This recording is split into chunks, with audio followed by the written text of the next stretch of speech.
छत्रपती संभाजी महाराजांना संगमेश्वर येथे पकडण्यात आलं. तिथनं त्यांना बहादूरखानाच्या बहादूरगडावरती नेण्यात आलं. जेव्हा महाराजांना तेथे नेलं तेव्हा शाहिस्तेखान तिथेच होता. नाही, औरंगजेब तिथेच होता. औरंगजेबाने जेव्हा महाराजांना बघितलं तेव्हा तिथे गुडघे टेकून बसला आणि त्यांच्या देवाची त्या अल्लाची शुकर म्हणू लागला, हे अल्लाह तेरा शुकर है, मेरा दुश्मन मेरे सामने है. महाराजांनी त्यांच्यासोबत कवी कलश येते, अरे मित्र कसा असावा तो कवी कलचनसारखा असावा. महाराज त्यांना म्हणाले, कवी आहात आपण, मग या प्रसंगावर हा खाली बसला, या प्रसंगावर काय सुचते का कविता. कवी कलचनना वाटलं आपल्याला पकडले, आता आपल्याला माहीत नाही आपल्याला जिद्द ठेवते का मारतात. तरी महाराज म्हणतात की काही सुचते का कविता. कवी कलश म्हणाले सुचते आहे ना. मग महाराज म्हणाले म्हणा. मग कवी कलश म्हणाले, ओ राजे तुम हो साजे क्या लढे वो जंग, देख तुम्हारा तेज तकत औरंग. ओ राजे तुम्ही काय लढला जंग. तुमचं ते शौर्य, तुमचं ते धैर्य बघून औरंगजेबसुद्धा गुडघे टेकून बसला आहे. औरंगजेब म्हणाला चुप बिलकुल चुप, हम कुछ सुनने के मूड में नहीं, इन्हें यहाँ से ले जाओ. ते त्यांना तिथनं घेऊन गेले. दुसरीकडे महाराजांना बांधण्यात आलं. महाराजांना पहिली शिक्षा सुनावण्यात आली ते म्हणजे महाराजांचे डोळे काढायचे. अरे ज्या डोळ्यानं सह्याद्री पर्वत बघितले, सह्याद्री पर्वताच्या रांगा बघितल्या, ते डोळे आता राहणार नव्हते. हापशे आले, गरम सड्या घेऊन आले, जवळ आले, सबकन डोळ्यात घातले. किती त्रास झाला असेल आपल्या महाराजांना विचार करा. आपल्या डोळ्याला साधं थोडंसं लागलं तरी तर आपल्याला किती त्रास होतो. महाराजांना किती त्रास झाला असेल. डोळ्यातून बाहेर काढल्याच्या नंतर बुबळच बाहेर आले हो, काहीच राहिलं नव्हतं डोळ्यात. मग हापशी औरंगजेबाकडे गेला. औरंगजेबाकडे जाताच औरंगजेब त्यांना विचारू लागला, कुछ कहा उसने, तड़पा होगा ना, चिखा होगा ना. हापशी त्यांना म्हणाला, ना वो कुछ कहता है ना कुछ सुनना है, सिर्फ गाली दे रहा है. औरंगजेबाला राग आला. औरंगजेबाने दुसरी शिक्षा सुनावली, ती म्हणजे महाराजांचे कान कापायचे.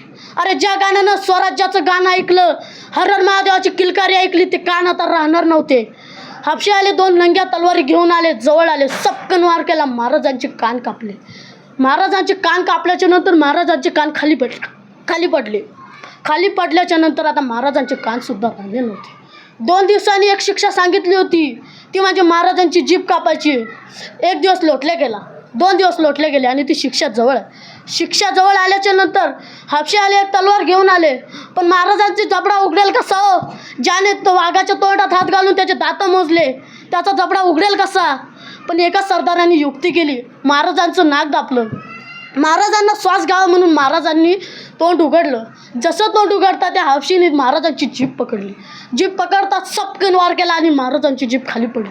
ती सुद्धा वळवळत होती हो. ती सुद्धा महाराजांपेक्षा, तिला पोरकं व्हायचं नव्हतं, तिला सुद्धा महाराजांपेक्षा दूर व्हायचं नव्हतं.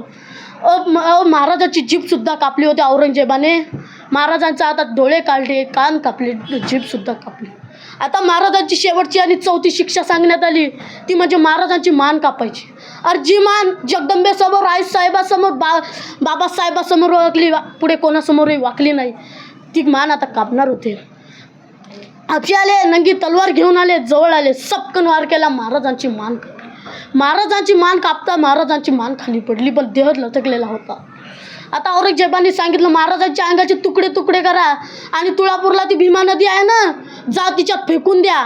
महाराजांच्या अंगाचे तुकडे केले आणि त्या भीमा नदीमध्ये फेकून दिल्याच्या नंतर आपल्या लोकांनी ते जेव्हा बघितले तेव्हा ते गोळा केले आणि ते त्याचे शिवून काढल्याच्या नंतर महाराजांची तिथे समाधी बांधली.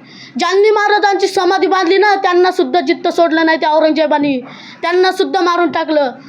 कधी टाईम मिळेल तर जाऊन बघा, त्या तुळापूरला वडूबुद्रुक म्हणून गाव आहे, त्या गावामध्ये महाराजांची समाधी आहे. साखळदंड आहे महाराजांची, ज्याला बांधलं होतं महाराजांना. आपल्याला साधी साखळी लागली तर आपल्या डोळ्यातनं पाणी पडतं. महाराजांच्या अंगात ते 40 दिवस होते. किती वेदना झाल्या असं महाराजांना. कधी जाऊन बघा तिथे. रामकृष्ण.